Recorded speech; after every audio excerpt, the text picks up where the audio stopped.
I don't usually give much weight to unmarked envelopes unless they contain cash, threats, or concert tickets, two of which are rarer than you'd think in our line of work. But this one had the kind of ominous nothingness that practically hummed. No return address, no name, not even a smear of cheap perfume to give it some personality. Just the number 37 in neat blue ink on the flap. It showed up with the morning mail, tucked between a department store circular and the gas bill. I was halfway through my second cup of coffee in the kitchen when Fritz handed it to me like it might explode. "This was in the box, Mr. Goodwin," he said, eyeing it like it insulted his soup stock. "I dislike anonymous things. They ferment distrust." "Relax, Fritz. It's not ticking." I took it to the office, where Wolfe was deeply engaged in the delicate act of avoiding exertion. He was behind his desk, hunched forward just far enough to suggest he was reading a book on South American orchids, which I'm convinced he already has memorized in 3 languages. He didn't look up when I walked in. "You're not going to like this," I said. "That is highly probable," he replied without inflection. I held the envelope between 2 fingers like a dead goldfish. No name, no stamp was hand-delivered. Number 37 on the back. Contents unknown. Now that got a glance. Barely, but I caught it. "Open it." "Sure. Want me to wear gloves? If the sender intended poison, you'd already be convulsing." I tore it open, one single sheet, high-grade paper with a watermark so subtle you had to squint. Typed in a small, precise font. "Someone in your house helped bury the truth. Someone is still here. There are 40 envelopes. You now have one. 37th. No signature. No context. Just that cryptic haiku of paranoia and a number." I read it aloud. Wolfe didn't move a muscle, which for him is both normal and an expression of deep annoyance. "Well," I said, "should I call the FBI or Miss Manners?" He didn't answer. He reached for the envelope, turned it in his fingers like a chess piece, then set it on his desk blotter. For a full minute, the only sound was the creak of his chair and the distant clang of Fritz doing something surgical to cookware. Finally, he said, "Keep it. Frame it, number file it, and do not discard the envelope." That was it. No further comment. No questions. No instructions to call Saul Panzer or sound the paranoia alarm. He returned to his orchid book as if it had a more pressing mystery. But I know Nero Wolfe. When he pretends not to care, it's either because the thing is beneath him or it's already started working its way into the gears behind his eyes. So I took the envelope, filed it in the red case folder we keep for weird things that smell like they'll ferment into trouble, and figured that would be that. It wasn't. Not even close. The next morning began like most mornings in the brownstone. Wolfe upstairs tending to his orchids, Fritz commanding, the kitchen with quiet authority, and me at my desk in the office, nursing a cup of coffee and the vague suspicion that we were being watched. I get that feeling a lot. It's probably the New York air. The envelope hadn't left my mind, not really. Wolfe hadn't brought it up again, and I hadn't volunteered any follow-up. That's the unspoken game around here. If Wolfe wants you to dig, he tells you to bring a spade. If not, you stay put and look busy. So I was busy on paper, at least, reviewing the quarterly file rotation schedule, which ranks just above lint collecting on my list of thrills. By 11, the doorbell rang. I glanced at the hallway clock and then at the front door through the glass of the office window. We weren't expecting anyone, which in Wolfe's universe is cause for mild outrage. I got up and crossed to the door. The woman standing there didn't wait for an introduction. She was tall, in her early 40s, tailored within an inch of her patience, and wearing a trench coat that had seen some wind and rain. Her eyes were alert, too alert, and when she spoke, her voice had a tone like someone who'd already decided she wouldn't be believed. "Is this the residence of Nero Wolfe?" "You're speaking to the man who decides who gets to enter it," I said. "Archie Goodwin, official gatekeeper." What's the emergency? She hesitated, scanning the foyer like it might house a trap door. My name is Gwen Hate. I need to speak with Mr. Wolfe. Privately. I didn't move. Mrs. Hate, Miss Hate. Nero Wolfe doesn't like surprises, and he doesn't like being summoned to his own front room. I'll need more than a name and a trench coat to make the sale. She opened her handbag. Not for a gun, thank heaven. Instead, she pulled out a second envelope. Same weight, same texture. On the flap is the number 11, written in the same blue ink. She held it out like a card in a magician's deck. Number 11, she said. You have 37. That means there are at least 38 more.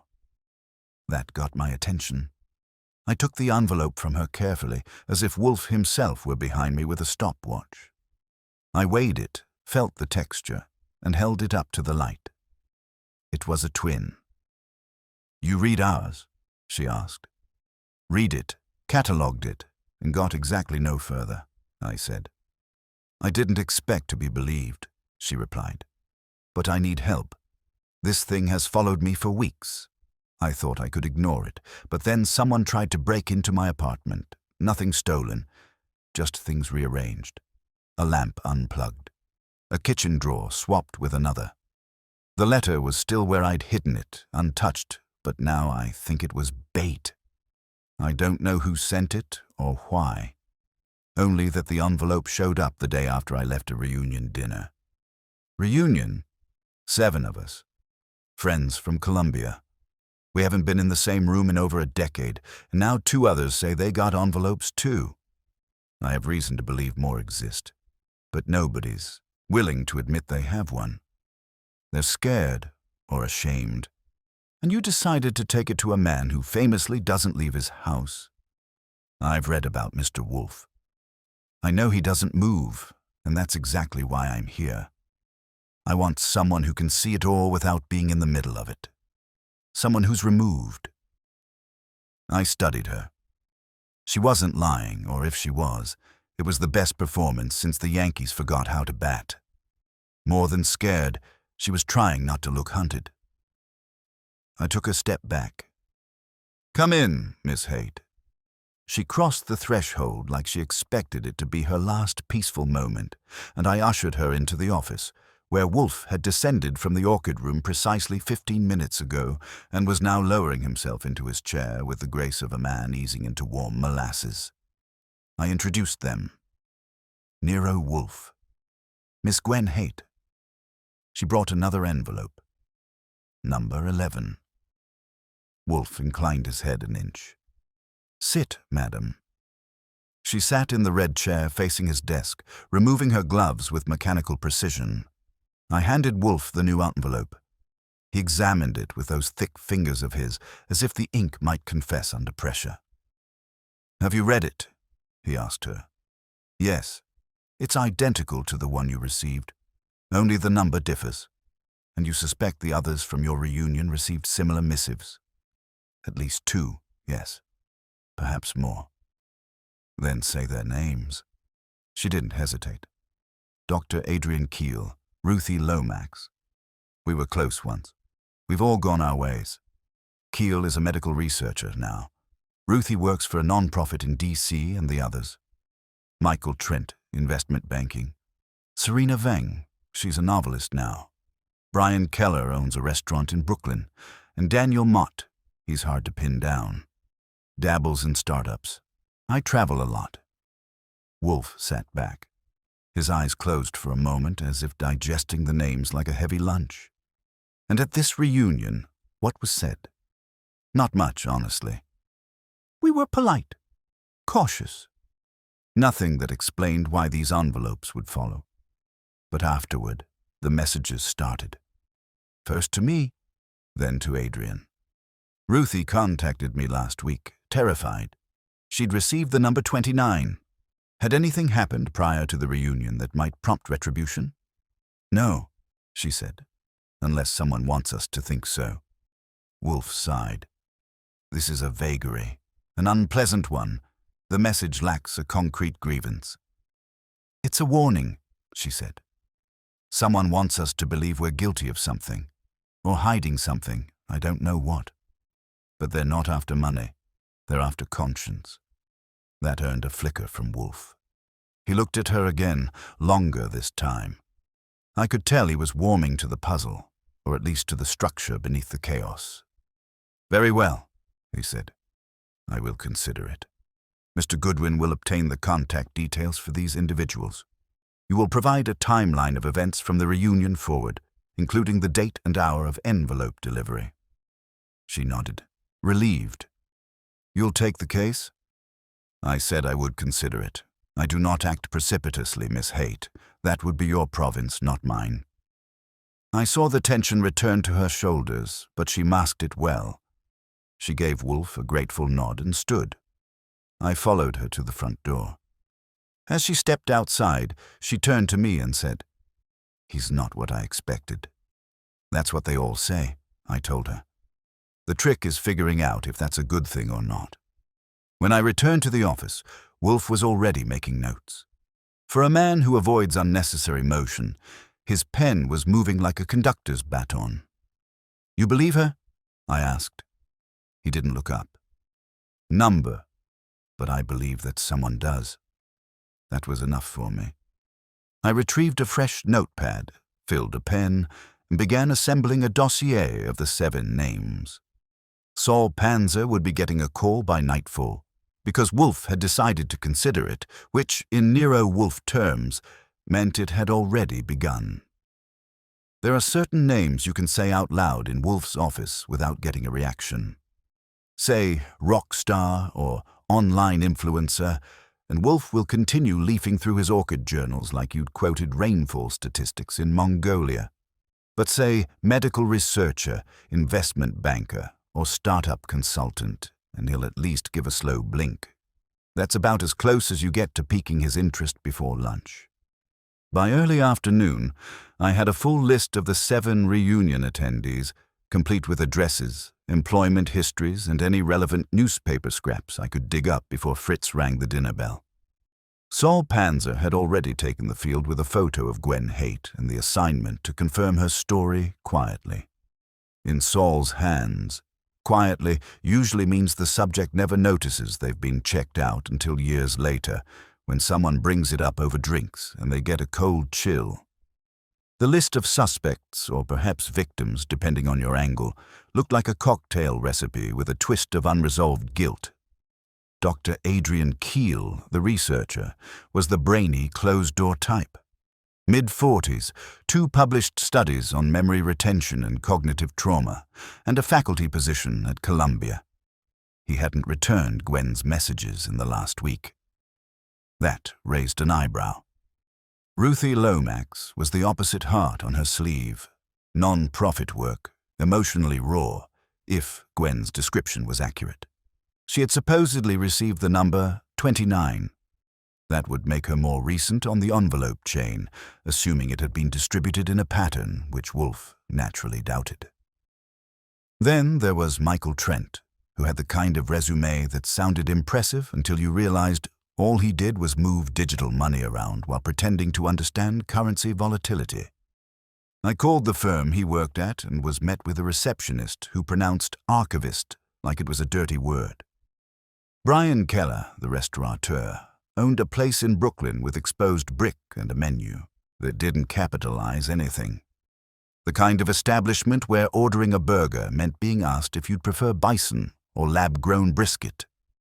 I made a note to visit him in person. Daniel Mott, the startup guru, had a digital footprint wider than the East River. Podcasts, panel events, think pieces, and bad blazer choices. A quick search showed he'd been in Berlin 2 weeks ago, but was back in Manhattan now. Wolfe would hate him on principle. And then there was Serena Vang. Serena was a novelist with 4 books to her name, 2 of them modest bestsellers. Her author bio said she lived in Vermont, but Gwen claimed she was back in the city for a residency. No fixed address, just a borrowed brownstone in Chelsea, where writers were paid to wrestle with themselves under deadline. The odd part, Gwen had no idea whether Serena had received an envelope. That stuck out.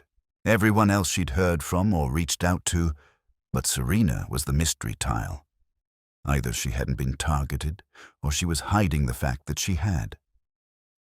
I took the dossier into the office and dropped it on Wolfe's desk like it had just finished testifying in court. He looked at it as if I delivered a mildly offensive invitation. "I've organized them by proximity and professional entanglement," I said. 3 are local, 2 in D.C., 1 in Vermont, and 1 is constantly on the move. "You want me to start knocking?" "Not yet," he murmured. "A pattern must precede pursuit. Right now, the only pattern is envelopes appear. Numbered, vague, and unsettling. People either panic or clam up. If there's a logic to the order, it's hidden behind a curtain." Wolfe folded his arms across his belly. That meant he was thinking, not sleeping. "Perhaps the sequence is not chronological.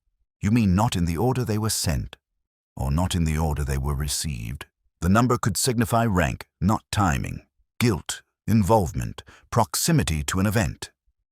I tilted my head. That would mean someone out there assigned values to each of them, a kind of moral bookkeeping. Precisely. And we're 37. Does that make us late to the game, or somewhere in the middle of a confession? Wolfe did not answer. He reached over and rang for Fritz, which meant one of 2 things. He was hungry, or he was done talking. In this case, both. By 6 o'clock, Saul had returned with his first report. I let him in and brought him to the office, where Wolfe had just finished a plate of squab and apricot stuffing that Fritz claimed was a taste experiment. Wolfe, for once, had no objections. Saul handed over a small notepad. "Gwen Hate checks out," he said. "Divorced for 3 years, no kids, steady employment in mid-tier urban development consulting. Apartment on 86th, rent-controlled. The neighbor confirms a break-in attempt 2 weeks ago. No police report was filed. She's been jumpy since. She looked out her peephole 6 times in 1 hour." "Has she discussed the envelope publicly?" Wolfe asked. "Not that I could find. But I did speak to someone who saw her arguing on the phone in her hallway. Might have been Adrian Keel. The name came up in the building's scuttlebutt. Keel refused to respond to her messages, according to her, I added. "Which makes him a candidate for a visit," Saul said. Wolfe made a non-committal grunt. "If the others have received envelopes and are concealing them, it could mean they're in on it," I said. "Or they're afraid of what it implies." "Or," Wolfe said slowly, "they are already compromised. The envelope may be a trigger, not a threat. A test." Saul raised an eyebrow. "You think someone is gauging their responses?" Wolfe gave a slight nod. "It is possible the envelope is not merely a warning, but a lure. Each number is distributed to observe behavior, panic, denial, secrecy. That would make the true target not the one who reacts, but the one who doesn't." It made my spine itch, the way Wolfe said it. Like someone out there was playing a deeper game, and we just accepted a pawn without knowing which board we were on. "Tomorrow, Archie," Wolfe said, "you will pay a call on Dr. Keel. Begin with him. Observe. Do not provoke. Bring me something that smells of conflict. Just the one. For now, I wish to see how one domino falls before I rattle the rest." I nodded. Saul slipped out a minute later, on his way to shadow Ruthie Lomax. Back in my room, I reviewed the notes again. 7 people, 1 dinner, a set of envelopes delivered with no demands, only numbers. And now, a detective who refused to leave his house was about to try pulling truth from a web of silent participants, each with something to lose. The brownstone had been disturbed, and Wolfe, like a chess master roused too early, had begun to position his pieces. I've done some odd interviews in my time. Uncooperative widows, flustered fence artists, and fortune-tellers who tried to read my aura while pocketing the office pen, but there's something uniquely unsettling about knocking on the door of a man who might be lying through a mouthful of Harvard diction and still hold a scalpel steady. Dr. Adrian Keel wasn't just a name on Gwen Hate's list. He was the first person Wolfe wanted me to poke. And when Wolfe wants a poke, I don't bring a sword. I bring a mirror and a notepad. Keel's apartment was on the Upper West Side in one of those respectable old buildings that looks like it once turned away jazz musicians and is now renting to research fellows with climate-controlled wine fridges. I rang the bell and gave the doorbell camera my best middle management smile. It took a full 30 seconds before I heard motion from inside. When the door opened, the man who faced me looked like he hadn't slept well in at least a month. Early 40s, square jaw, wire-rimmed glasses with an unflattering prescription, and a lab coat thrown over jeans and a wrinkled T-shirt. Either he'd left work in a hurry, or he was moonlighting as a walking contradiction. "Yes?" he said. "Archie Goodwin," I said. "I'm here on behalf of Nero Wolfe. Heard of him?" He frowned, slow and deliberate. "The detective, that's the one. I'm his eyes, ears, and legs." He stays seated. I walk around and bother people. "You're on my list." That got his attention. He opened the door another inch but didn't gesture me inside. "What is this about?" I kept my voice casual. "A woman you know, Gwen Hate, came to us with an unusual problem. You're part of it. She said you received something recently. Something without a return address." He didn't respond right away. That's when I noticed the knuckles of his right hand were faintly bruised. Not fresh, but not old either. "You want to come in?" he asked. I'd be delighted. He led me into a sitting room that had the lived discomfort of a man who reads more than he hosts. Books everywhere, none of them for show. One of the end tables had a half-empty coffee cup, the ring clearly older than the beverage. He sat but didn't offer me a seat. I took one anyway. That's part of the game. "I got the envelope 3 weeks ago," he said. "Number 16. No signature, no explanation." "You opened it?" "Yes. I assumed it was a prank, or something darker. It unsettled me." "Did you tell anyone?" "I called Gwen, actually. She didn't pick up. I didn't leave a message. Then I decided it was probably nothing. And then I started noticing things. I waited. He didn't elaborate. Things like A, student of mine, mentioned she saw someone going through my office at the lab. Nothing was taken, but the drawers were disturbed. My notes weren't in the same order. I thought maybe I'd been careless. "Have you reported any of this?" He shook his head. "Why not?" He smiled for the first time, but it wasn't friendly. "You don't rise in academic medicine by reporting ghost stories. There are politics. Suspicion can be more damaging than scandal." "That's a fine motto," I said. "Very comforting." He stared at me. "What is Wolfe planning to do with this? Is he collecting the envelopes?" "Maybe. He likes puzzles, especially ones people try to solve with silence." Keel looked down at his hands. "It's ridiculous. There's no crime here, just pressure." "Pressure from whom?" He hesitated. "I don't know. Maybe from the past, or from ourselves. That was not the kind of thing you say when you've got nothing to hide." I left shortly after, with a thank you and a handshake that told me he'd spent years suppressing emotion in clinical settings. As I stepped outside, I made a note to double-check his financials and academic record. Something about him smelled clean, but like it had been washed too many times. The next stop was less cooperative. Brian Keller's restaurant in Brooklyn was wedged between a vegan ice cream shop and a boutique that sold vintage salt. The menu had more attitude than adjectives, and the staff looked like they'd all been cast by central air and tattoos alone. Brian himself was in the back when I arrived, shouting at a sous chef about garlic ratios. When I introduced myself, he didn't blink, just wiped his hands and motioned toward a steel prep table. "You want to talk about the envelope?" "Bingo," I said. He leaned against the counter, arms crossed. "I got number 22. It came in the mail, no name, just showed up between a vendor invoice and a wedding invitation." "And your reaction?" "I thought it was a joke. One of those ARG things, or a very dramatic marketing campaign. Did you ask around? The others? He nodded. Called Dan, the startup guy. He said he'd gotten one to number 4. Said it was probably a viral thing, like someone testing behavioral reactions.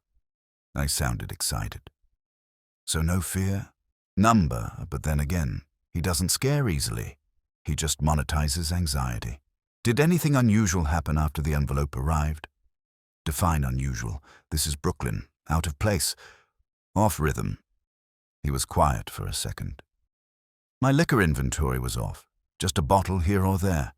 Like someone had gone through it. I thought it was one of the bartenders, but then I started noticing receipts that didn't match cash sales. Someone's poking around. Not stealing, just testing the locks. I made a note. That's twice now. Keep it and you have taken nothing, just shift it. He nodded. That's what bugs me. Someone wants us to feel it, not to prove it. On the train back to Manhattan, I looked over my notes. Gwen, Keel, Brian, and maybe Dan had received envelopes. Ruthie had admitted to it. That made 5. If Serena and Michael had 2, that'd bring us to 7. Plus us, the late arrivals, at 37. A pattern was forming, but it had more shadows than edges. Back at the brownstone, I delivered the report to Wolfe, who listened while dabbing at his lips with a linen napkin. He didn't interrupt, not once. When I finished, he leaned back and let out a slow exhale. They're being baited, he said. I agree. But baited into what? That, Wolfe said, remains to be seen. He glanced at the envelope on his desk. The one with the neat blue 37. This number is not a sequence. It is a roll. I blinked. A roll in what? Wolfe didn't answer. He closed his eyes and rested his hands on the arms of his chair. We weren't dealing with threats, not exactly. We were dealing with guilt tailored, polished, and mailed with surgical precision, and someone, somewhere, was counting down. It started with the saffron. Fritz had gone to make his usual Thursday seafood risotto, an endeavor treated with the seriousness of a diplomatic treaty, and discovered the jar of Spanish saffron not only moved, but also half full. I say half full because Fritz doesn't deal in half empty. He's a man of culinary optimism, except when someone messes with his ingredients. I do not misplace saffron, Mr. Goodwin, he said that morning, standing in the doorway of my room like he was about to deliver tragic news. Nor do I underuse it. Maybe it evaporated, I offered, knowing full well that humor was going to bounce right off his furrowed brow. Number this was opened, used, and then returned. Not by me. That last part hung in the air like a forgotten garnish. Could Saul have? No, he snapped. Saul does not enter the pantry. He doesn't even enter the kitchen. This is intrusion. Subtle, but intrusion. I raised my eyebrows. Well, in this house, subtle might as well be an air raid, which is how the morning began with the missing quantity of a spice worth more than some of my suits and a house chef who had the expression of a man who suspected sabotage, but lacked the full vocabulary for it. I took the news to Wolfe in the office, who, as expected, didn't react like a man whose fortress had been breached, but more like someone who had been told a pigeon had blinked in Morse code. He lifted his gaze from the Orchid magazine. The saffron? Yes, I said. Fritz swears it was tampered with. Wolfe didn't blink. How much? Half. Was anything else disturbed? Not that Fritz noticed. Wolfe folded the corner of his page with deliberate slowness. Then it was not theft. Great. So we're being mocked? Number observed, possibly tested.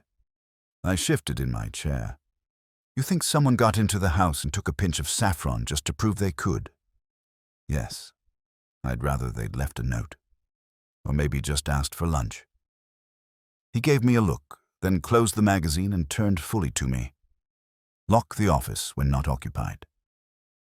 Inventory every drawer in this room, especially the file cabinet. Move nothing unless you must. Any deviation is a signal. Want me to install a tripwire and a moat too? Tempting. I followed his instructions and ran a full sweep of the office. Nothing missing. Nothing moved. But there was something off about the desk drawer second from the left, the one Wolfe uses to store unfiled correspondence. Normally it slides open with the grace of an old habit. This time it caught a half-inch. That was enough. I emptied the drawer and found what I wasn't looking for. A single sheet of paper was wedged behind the bottom panel, pressed flat as if it had been there since Prohibition. Only it hadn't. Typed in the same neat font as the numbered envelope, it read, "Not all silence is innocence. Not all invitations are honest. This house too bears witness." I brought it to Wolfe without touching the edges. His eyebrows went north. Where? Back of the drawer. It wasn't there yesterday, or the day before. He read it twice. Then, in a tone so flat it could iron your socks, he said, "The intruder left it deliberately. They want us to know the brownstone is no longer inviolate. You're not going to move, are you?" "Certainly not. Want me to check the locks?" Number whoever entered did not force them. They used a key, or something better. That landed with a quiet thud. Because Wolfe was right, there had been no alarm, no sound, no broken latch or jimmied sill. Whoever entered wanted us to know they could and had. A trespass like that doesn't just irritate Wolfe. It offends him. The brownstone is his sanctuary, his shell, and his seat of power. To touch it without permission is an act of war in his book, but instead of rage, Wolfe responded with cold strategy. He called Saul. Within the hour, Saul arrived and set to work like a man prepping a stage for a very quiet play. No cameras, no fingerprints, no bugs found. But there was one smudge near the pantry door print too faint to read, but too fresh to ignore. Someone with clean hands and a soft touch. Saul muttered. Could be a woman. Could be gloves. But I'd bet it was someone who's been here before. Someone who didn't have to think twice. You mean a guest? I asked. Saul nodded. Or someone who knew the layout and how not to trip the security, which brought us back to one unpleasant possibility. Gwen Hate. She'd been in the office. She'd known about our envelope. She had, in fact, brought her own. I brought the theory to Wolfe, who, to his credit, didn't dismiss it. Keep an open mind, he said, but don't let it fog your sight. That afternoon I made a call to Ruthie Lomax. Her voice was tight and strained. She confirmed she'd received an envelope with 29. She said she'd nearly burned it. I asked if she'd spoken to Gwen about it since. There was a pause. I'm not sure I can trust Gwen anymore, she said. She's involved. I don't know how. How? She pushed us to meet again, said it was just for old time's sake. But afterward, she started asking questions, personal ones, about old mistakes. She sounded rehearsed. I asked if Gwen had visited her in person. She said no. I asked if anyone else had. Not directly, she said, but last week someone was outside my building at 2 a.m, just standing there, not moving. When I went down, they were gone. But a day later, I found a photograph tucked under my doormat. A photo of our old campus courtyard. Signed, number, but the corner had the number 29 written in blue ink. I reported all this back to Wolfe. She's lying, he said. Which one? Both, possibly. But certainly Gwen. The orchestration is too deliberate. The fear is real, but it's also being used. He was quiet for a moment, thinking. Someone is leveraging memory. Fear. Regret. The envelopes are not evidence of crime. They're weapons for exposing something deeper. Like what? Conscience. Whose conscience? That, Wolfe said, is what we are meant to discover. Before another envelope arrives. I didn't say it, but I was already checking the mailbox twice a day, because we hadn't been invited into this game. We'd been pulled. There are only a handful of times in the brownstone's history when Wolfe has allowed the outside world to creep in uninvited, usually under duress, occasionally by strategy, and never by accident. The night the phone rang at 11:17 p.m. marked another such exception. Fritz answered it as he always does after hours, and handed the receiver to me with an expression that suggested I should already be bracing for bad news. "It's Miss Hate," he said. "She sounds unwell." That was putting it mildly.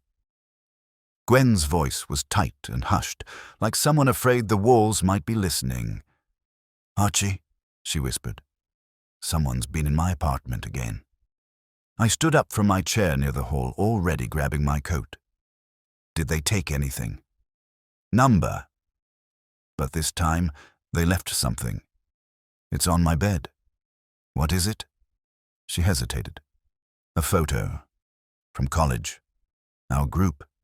Taken the day before Daniel dropped out, and someone's drawn an X over my face. In blue ink. Same handwriting as the envelope." I didn't wait for Wolfe's approval. He hadn't left his room for the night, and I knew from experience that waking him before breakfast was more dangerous than most Manhattan traffic. I wrote him a note and left it on the desk. 22 minutes later, I was standing outside Gwen's building, the kind that once held respectable tenants and now rented to those who locked their doors twice. She buzzed me up. Her face when she opened the door told me what the phone hadn't.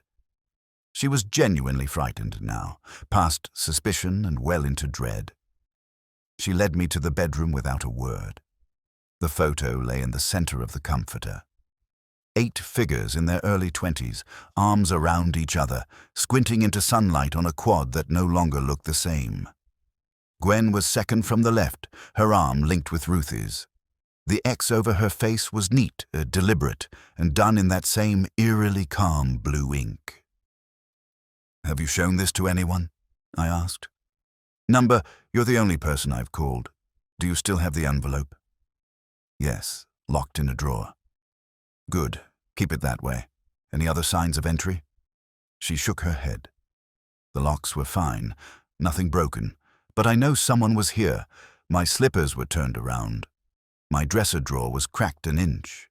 The milk in the fridge was open. "Milk?" She nodded. The cap was off. "I don't drink milk." It was still sealed before tonight. That kind of detail wasn't nothing. It was the same pattern. Nothing gone. Everything just slightly askew. Like someone wanted to see how much pressure they could apply before it became a scream. "Do you have any idea who might have had a key?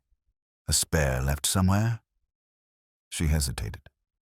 "Daniel stayed with me once. Years ago. He might have made a copy. But that's a stretch. I made a note of it anyway.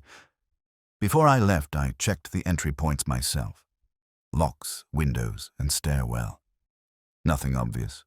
Just the nagging feeling that someone had walked through that space like they owned it. Or worse, like they were looking for a reaction. By the time I got back to the brownstone, it was 1:15. Wolfe was still up. He hadn't touched the note I left him because he hadn't needed it. "She called," he said as I walked in. "Fritz told me." I gave him the full report. He nodded slowly, tapping one thick finger on the edge of the desk. "She is being made to feel exposed," he said. "Not threatened. There is a distinction. The same goes for us. Someone left that typed message in your drawer. They didn't take anything. They wanted us to find it." "Correct. So what now? Sit and wait for the next performance?" "No," Wolfe said. "Now we disrupt the rhythm before they set the pace." Which is how, the next morning, Saul Panzer was dispatched to tail Daniel Mott. Mott wasn't an easy man to pin down. His schedule, such as it was, flowed more like a jazz solo than a calendar. He moved between co-working spaces, hotel bars, and networking events like a man allergic to structure. But Saul, being Saul, found him by noon in a corner booth at a sleek downtown cocktail lounge, deep in a conversation with a woman who didn't smile much and checked her phone every 4 minutes. By evening, Saul had reported Mott was spooked. He left the lounge abruptly, Saul told us in the office, went straight to his apartment and stayed inside for 2 hours. Then he exited with a folder under his arm and took a cab to the Upper East Side. To whom? Michael Trent. That was enough to make Wolfe lower his book. Together. Trent wasn't surprised. Let him in immediately. They spoke for 45 minutes. Afterward, Mott left alone. It looked worse coming out than going in. What of the folder? Still had it. And Trent? Calm. Too calm, like he was expecting all of it. Wolfe closed his eyes. They're consolidating, he murmured. Some of them know the game has started, and they are choosing alliances. Why now? I asked. What changed? You did, he said. By entering it, they are reacting to our involvement, which means they know who we are and what we might discover. At that moment, Fritz appeared at the door with an envelope. This came while Mr. Goodwin was out. Wolfe took it. No return address. Number 38 on the flap. I opened it carefully. Inside, the same precision-typed message: each player must face what they buried. Some will run, some will confess, but one will try to rewrite the past. Wolfe placed the envelope beside the first one. Someone wants to provoke panic, he said. They are counting on instability. What's the plan? I asked. Saul will monitor Mott. You will visit Serena Vang. She remains unaccounted for. That is unacceptable. You think she's involved? I think she has not been observed. In this context, that is more dangerous than suspicion. I nodded and reached for my coat. As I passed through the front hallway, I glanced at the mirror near the stairs. A faint smudge was on the circular glass, like someone had leaned in close to look. I hadn't noticed it before. I wiped it away with my sleeve. The game was escalating now, not with violence or threats, but with little cuts, expertly placed. Psychological slices, just deep enough to bleed trust and replace it with dread. Wolfe hadn't moved from his chair. But I knew. The pressure was building, and so did the person sending those numbered envelopes. They'd raised the stakes, and we were now playing on their timetable. By the time I reached Serena Vang's temporary residence in Chelsea, I was operating on 2 cups of lukewarm coffee, 4 hours of restless sleep, and the distinct sensation that the entire case had started folding in on itself like a rigged card trick. Wolfe hadn't said it out loud, but I could feel it. The brownstone had become a board, and every move we made was now a calculated ripple across someone else's plan. Serena was staying in a narrow brownstone owned by some writer's foundation that believed suffering artists deserved expensive real estate. When she opened the door, she looked exactly like her author photo, only less patient. Mid-30s, neat bob haircut, no makeup, loose gray sweater with the sleeves pushed up. Her eyes were alert but not fearful. Miss Vang, I said, flashing my friendliest grin. Archie Goodwin. I'm with Nero Wolfe. You're the detective's assistant? I prefer the term operational conscience. May I come in? She held the door just long enough to make me question the decision, then stepped aside. 5 minutes. The place smelled like paper and citrus. Her laptop was open on the table beside a mug of something herbal. A notebook lay face down, its spiral frayed at the edges. I sat across from her and got straight to the point. You've heard from Gwen Hate? She nodded. Briefly. She said I might be receiving something in the mail. An envelope. Have you? She paused. Yes. What number? 32. Mind if I see it? I burned it. That gave me pause. Deliberately? Yes. I read it. I understood what it was. Then I destroyed it. Why? She took a slow sip from her mug, thinking. Because I refuse to play games designed by ghosts. I waited. Silence filled the space between us like steam. Do you know who's behind it? Number, but I can guess who they want us to think it is. Daniel Mott? A twitch at the corner of her mouth. He was always theatrical. But no. If it were Daniel, we'd all be invited to an actual performance. This is quieter, more intimate, more dangerous. She set her mug down. Daniel wouldn't sneak into apartments and uncork your milk just to watch you twitch. Have you spoken to him? Once. After I got the envelope. He brushed it off, said it was probably Gwen or Trent. And you believed him? I believed he wanted me to. That answered more than it avoided. I asked her about the reunion, the night that had apparently triggered all this. She said nothing unusual had happened, just small talk, polite laughter, and wine that cost too much for the taste. But as she described it, her words took on a rhythm I recognized as defensive, but deliberate, as if she were trying to stitch a seamless memory, careful not to drop a single thread. What did you all talk about that night? The past, the future, everything in between. Did someone mention Daniel's departure from Columbia? Not directly. It's still a bit of a sore spot. Whose sore spot? She looked out the window. Michael Trent's. They had a falling out. Over what? Her eyes flicked back to mine. That's the real question, isn't it? I left Serena's place with more ambiguity than answers, but also with a firm suspicion she knew exactly what the game was, and she was choosing her words like someone afraid of setting off a mine. Back at the brownstone, Wolfe was seated in his chair, fingers tented, eyes closed, the way he does when he's collecting particles of logic from the dust. I gave him the Serena rundown, then added what I'd noticed, her distance and her calculated refusal to accuse. She knows more than she's saying, I told him, but she's not scared, not in the same way. No, Wolfe said, because guilt and fear manifest differently. She is guilty of something, but not this, and Gwen. He opened his eyes. She is the axis, but not the center. Someone else is spinning the wheel. Saul entered then with his update. Mott had spent the day moving between 3 locations, his co-working space, a downtown bar, and finally, a quiet building in Soho.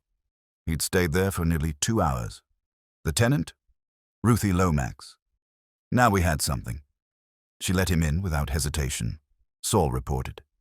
No argument, no sign of confrontation. Just conversation. Then he left. Comfort, Wolfe murmured. Or collusion. I added it to the chalkboard I'd started maintaining in the office. 7 names, red strings for the envelope numbers, black for known relationships, and blue for moments of trespass. It was starting to look like a conspiracy theory in progress. And maybe it was. Wolfe asked me to invite all 7 to the brownstone for a clarification discussion. His words, not mine. I knew better than to question the timing. But not yet, he said. We are not ready. What's missing? Leverage. That's when the call came. It was from Michael Trent's assistant, a polite young woman named Callie, who sounded like she'd been crying for a full hour before working up the courage to dial. She asked for me by name. Wolfe nodded permission. Mr. Goodwin, she said. Something's wrong with Mr. Trent. Define wrong. He's withdrawn, paranoid. He locked himself in his office and won't come out. I heard him talking to himself. About numbers, about guilt. I think he's cracking. Has he received an envelope? Yes. Number 5. He got it 2 weeks ago. He said it was a mistake, that it wasn't supposed to come to him. What wasn't? She didn't answer. I heard a knock in the background and a muffled argument. Then the line went dead. I turned to Wolfe. That sounded like a panic spiral. It is, he said calmly. It will accelerate. You still want to wait? Number, it is time to act. He tapped the arm of his chair twice and pointed to the chalkboard. Archie, invite them. All of them. Here. Tomorrow. Evening. No exceptions. They won't like it. They are not meant to. They are meant to squirm. The bait is not truth. It is silent, I made the calls. Gwen hesitated. Ruthie tried to reschedule. Mott insisted he was traveling. Serena said nothing, then finally agreed. Michael Trent didn't answer, but his assistant confirmed he'd be there. One by one, they said yes. Not because they wanted to, but because they had to. Wolfe sat still as stone, eyes closed once more. He had set the board. Now, the game would turn. By 6:45 the next evening, the chairs were in place, the room was perfumed with tension, and Nero Wolfe sat behind his desk like a man waiting for the weather to change in his favor. He had instructed Fritz to serve no hors d'oeuvres, offer no drinks, and greet the guests with nothing more than a polite nod. In Wolfe's world, hospitality is not an obligation, it's a strategic choice. Tonight, he was going without. All 7 of them arrived. First was Gwen, wearing the same trench coat from our first meeting, buttoned to the collar, even though it was nearly 70 degrees outside. Her eyes darted across the room like a woman waiting for a verdict that had already been sealed. She sat in the far left chair and crossed her legs twice. Serena Vang arrived second, calm and composed, carrying a leather notebook she never opened but never let go of. She gave Gwen a nod and sat beside her, leaving a chair between them. Brian Keller came in third, looking like he'd just walked out of a busy kitchen, which he probably had. He wore dark jeans and a jacket that still smelled faintly of rosemary. He chose the chair furthest from Wolfe and crossed his arms. Then came Adrian Keel, clean-shaven and taut, like he'd come straight from delivering a lecture on the ethical implications of human cognition. He barely acknowledged the others, but his eyes scanned the brownstone like he was looking for hidden lab equipment. Ruthie Lomax slipped in quietly, wearing a beige coat that matched her voice when she whispered hello to Gwen and Serena. She sat beside Serena, clutched her handbag like a flotation device, and didn't look anyone in the eye. Daniel Mott showed up late, of course, in a sport coat and sunglasses he refused to remove. When he did finally push them onto his head, his eyes were red-rimmed. Lack of sleep, guilt, or both, take your pick. He slid into the chair between Keel and Brian with the ease of a man who assumed control without having earned it. Last was Michael Trent.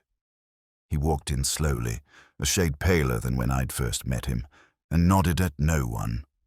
When he sat, it was with the stiffness of someone expecting impact.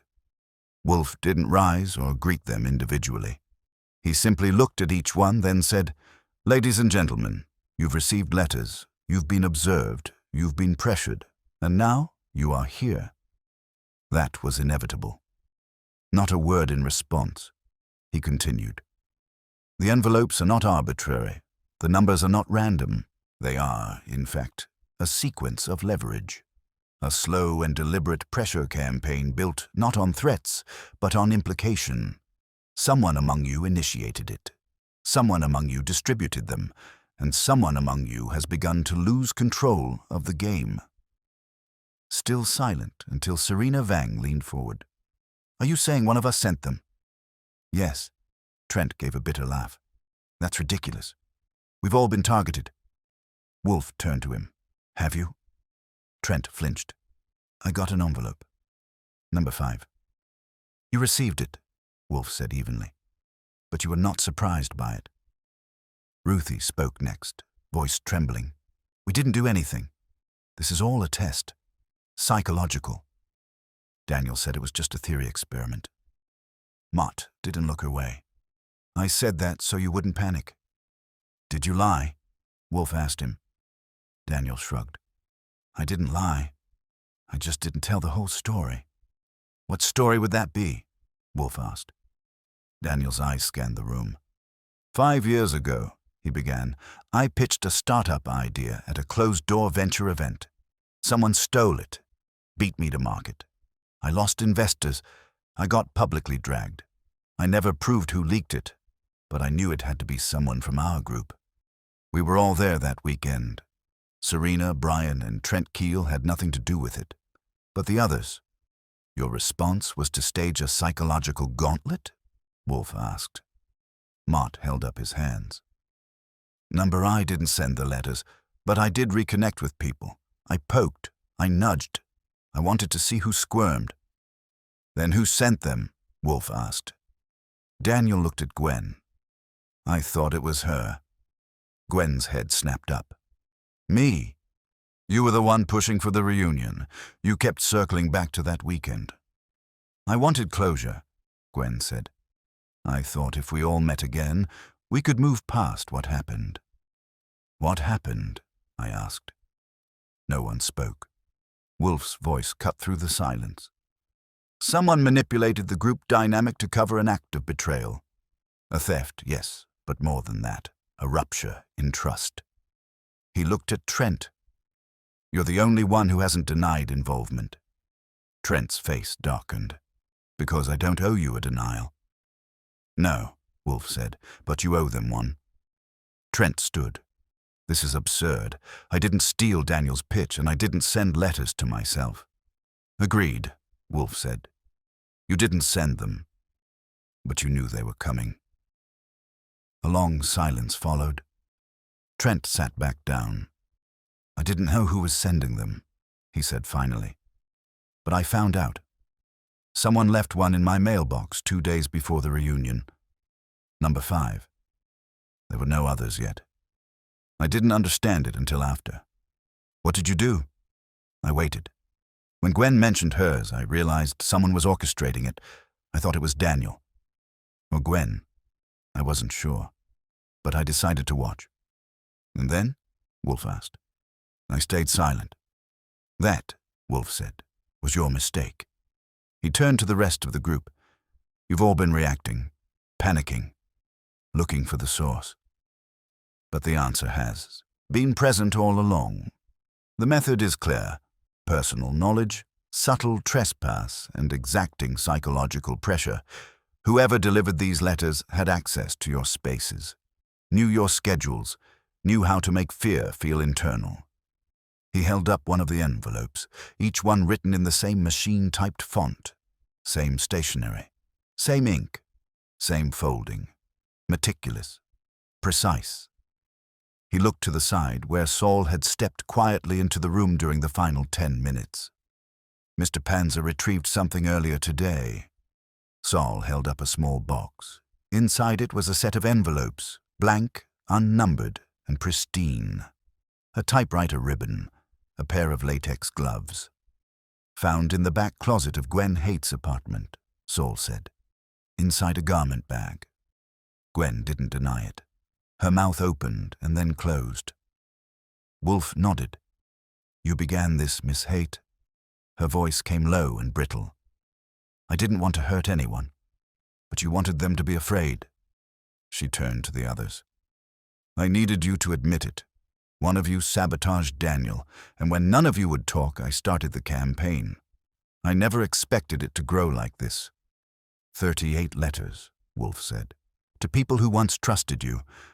What were you hoping to gain? Justice, she said softly. Or guilt. I thought the silence meant they didn't care. I thought if I rattled the cages enough, Wolfe would sigh. But fear is a poor substitute for truth. No one spoke for a long time. I looked around the room. 7 people sitting in various postures of shame, suspicion, and exhaustion. Wolfe tapped the envelope one final time. This concludes the performance, he said. Whether any of you learn from it is no longer my concern. He gestured toward the door. Fritz, who'd been listening from the hallway, opened it without a word. The guests filed out slowly, silently, each carrying the weight of what had not been said as much as what had. Gwen was the last to leave. She stopped in the doorway and turned back to Wolfe. I'm sorry, she said. Wolfe didn't reply. When the door clicked shut, the brownstone returned to its usual quiet. Wolfe leaned back, eyes closed. Dinner, Archie, he said. Something restorative. Fritz appeared as if summoned by prophecy. As I followed Wolfe to the dining room, I glanced back at the envelopes on the desk, silent, clean, and numbered like the steps of a well-constructed fall. The performance was over, but the echo, I suspected, would linger. Dinner was roast duck with blood-orange glaze, braised fennel, and a Riesling that could have soothed a stampede. Fritz, ever the silent diplomat, didn't ask how the meeting went. He didn't need to. He had seen the procession of red-eyed guests leaving the office like survivors of a psychic flood, and he'd drawn the only proper conclusion. Something ugly had been dragged into daylight, and Wolfe had been the one holding the lantern. By the time we'd cleared dessert, an apple tart that should have been framed and hung, Wolfe finally spoke, not of sauces or saffron, but of Gwen Hate. She orchestrated the envelopes, he said, with the same inflection he'd used to name an orchid variant. But she was not the original wound. I didn't say anything. He didn't like to be interrupted after a duck. She constructed the campaign with a cunning that, frankly, impressed me. Guilt by suggestion, exposure without accusation. Her letters never named a crime, but forced the recipient to supply one internally. That's why they cracked, I said. Each of them projected their own fear into the envelope. He nodded. Precisely. Each number functioned not as a sequence, but as a psychological marker. 32, 29, 16, 5. They meant nothing, yet forced everyone to find meaning. I leaned back in my chair, sipping the last of the wine. But that only works if there's something to feel guilty about, and that, he said, is where we begin. Wolfe stood rare and ceremonial and made his way back to the office with the slow dignity of a man resuming command after a brief intermission. I followed. He settled into his chair. He tented his fingers and gestured toward the chalkboard, which still bore the web of names, numbers, and red yarn lines from earlier. Archie, he said, brought me the copy of Daniel Mott's first startup proposal. I did. Saul had obtained it from the public patent records and a former investor. It was thin, clever, but not revolutionary. Wolfe reviewed it with a squint. This idea, he said, is it the sort that could be stolen without legal trace? Easily. There's nothing concrete here, just a vague structure for a personal finance app that gamifies saving. The real value would be in the timing, and who among the group had the expertise to replicate it quickly? Michael Trent, I said. He had both the tech background and the connections. Wolfe nodded.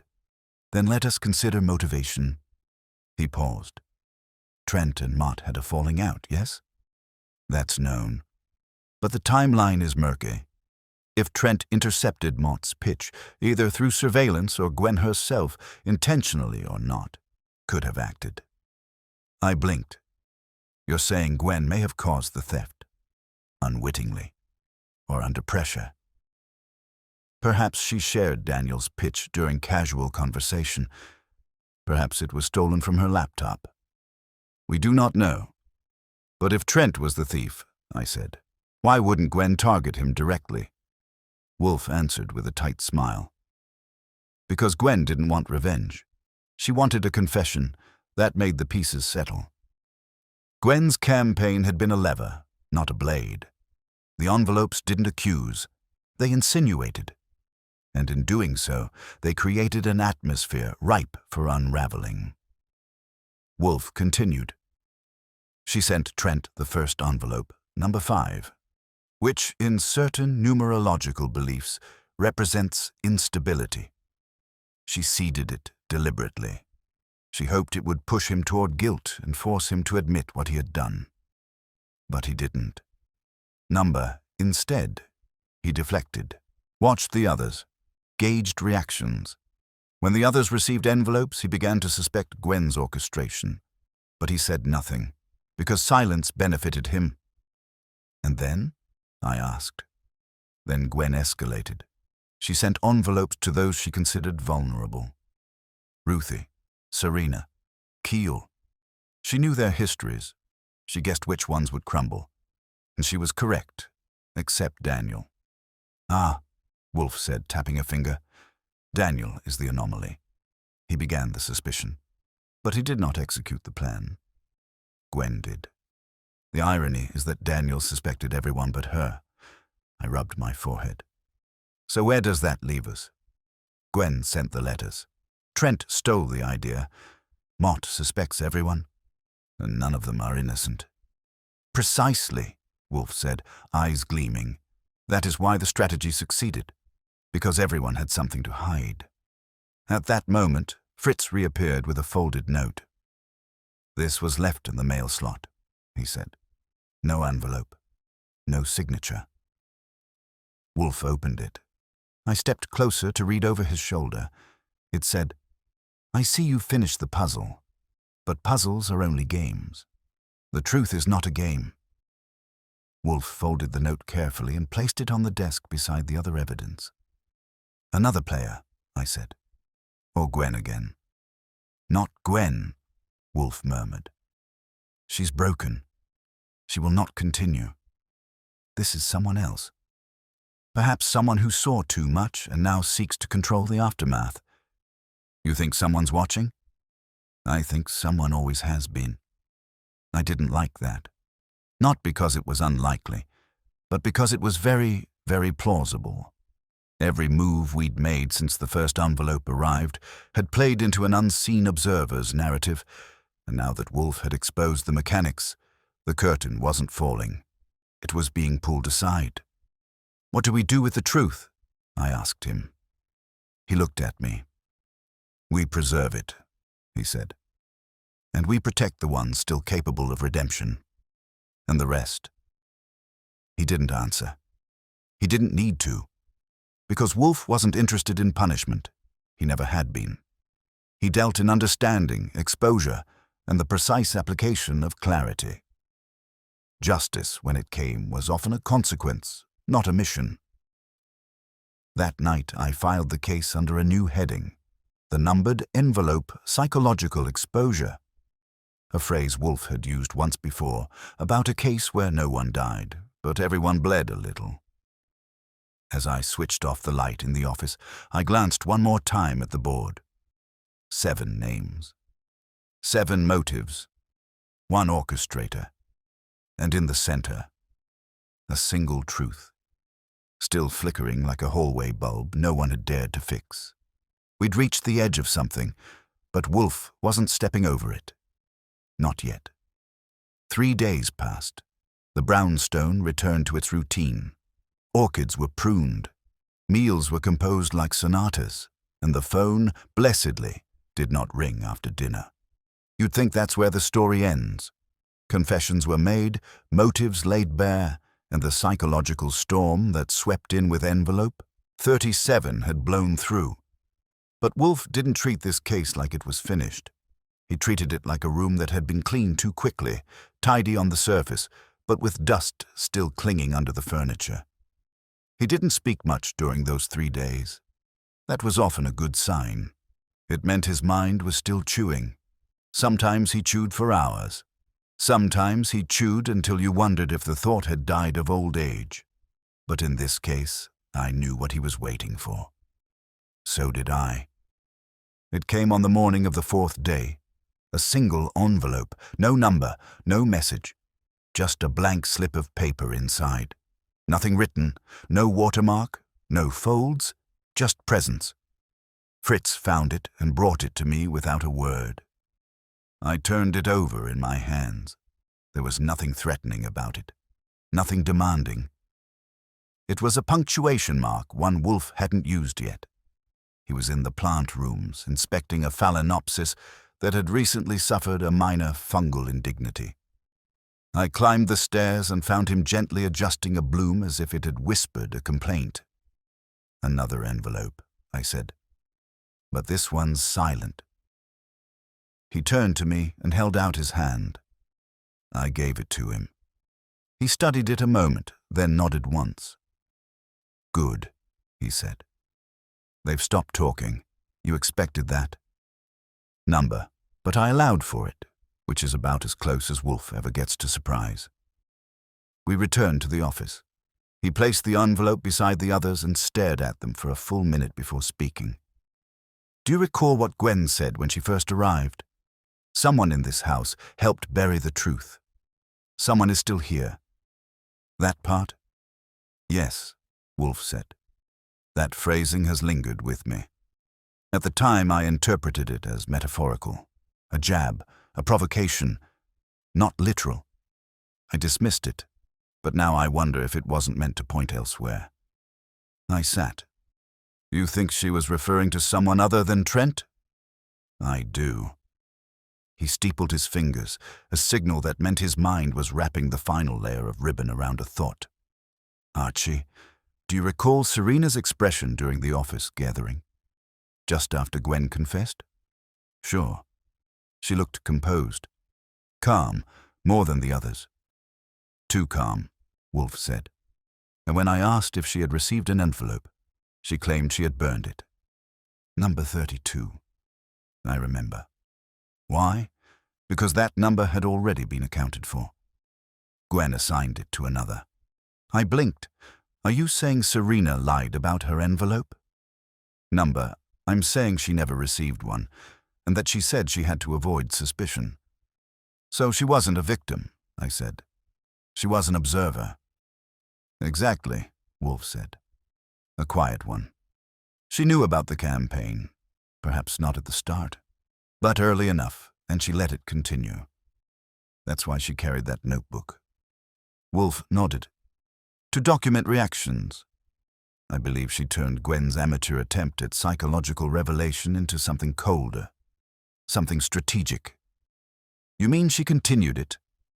She refined it, improved the distribution, ensured certain people cracked while others merely trembled. I stood and started pacing. But why? Because she wanted truth too. But not about Daniel's stolen idea. She wanted to see which of them would collapse under the weight of their past. So she wasn't exposing a crime. She was testing conscience. Precisely, Wolfe said. And she didn't need anyone to confess. She just needed to watch. I thought about that for a long moment, then said, You're not going to tell the others, are you? Wolfe shook his head. Number, because she didn't break any laws? Because some truths are best understood in silence. She has what she wants, and the rest have what they earned. That night, I found a package waiting for me in the vestibule. No name.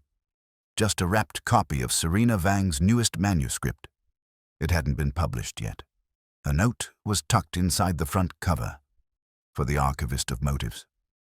The only story that matters is the one we choose not to tell. No signature.